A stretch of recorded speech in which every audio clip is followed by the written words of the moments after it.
Green flag, red flag, édition courtier immobilier, on y va? Let's go! Un courtier qui est toujours en retard puis qui annule ses rendez-vous avec les clients.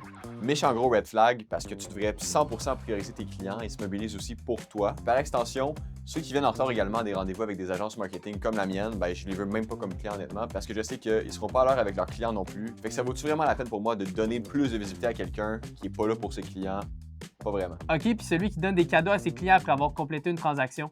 Green flag, en fait gros green flag, mais ça dépend de c'est quoi le cadeau. Si tu donnes la même bouteille de champagne à tout le monde, c'est bof. Mais si tu personnalises ton cadeau en fonction de la personnalité de la personne ou de l'utilité du cadeau, je pense que c'est un gros plus parce qu'ils vont réellement se souvenir de toi. Alright, le courtier qui est juste là parce que ça fait bien de l'argent. Gros red flag parce qu'il y a des bonnes chances que tu laisses passer ton portefeuille avant tes valeurs. Puis pour moi, c'est vraiment mauvais quand tu veux bâtir une réputation ou une équipe à la hauteur de tes standards.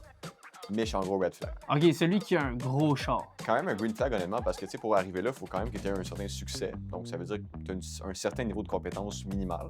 Puis en plus, ben, je pense que ça peut projeter une assez bonne image à l'autre courtier, de l'autre côté de la transaction pour dire tu sais, j'ai un peu le gros bout du bâton, puis moi je représente des clients qui ont un certain statut également. Donc tu sais, à part l'effet ostentatoire, je pense qu'il y a quand même une plus-value à ça. Un courtier qui se fie à toi pour fixer le prix de vente de ta maison. C'est probablement le plus gros red flag que tu peux avoir d'un courtier parce que ça montre non seulement qu'il n'y a pas la compétence de te conseiller adéquatement, mais aussi qu'il n'y a pas la rigueur de dire la vérité en face.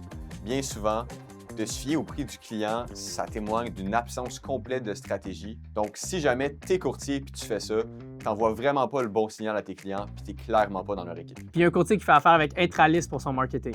Méchant green flag.